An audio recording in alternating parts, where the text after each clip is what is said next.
Kaya may paupahan dito. Para maraming bahay ah.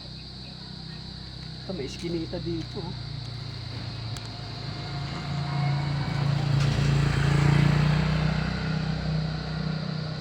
Ayun, si Kuya. Mapagtanong.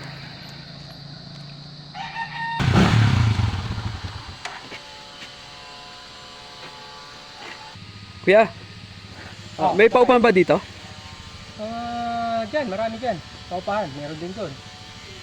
Meron din dyan ata dyan. Meron dyan mga Oo, paupahan ganun ba? dyan. Maraming paupahan dyan. Ilan ba kayo? Ako lang naman ang titira. Ako lang naman ang upa. Ganun kasi ako eh. Ganun ba? Merong maupahan dyan. Doon, dito sa may likuran, meron din dyan eh. Ay dito kaya, meron dito?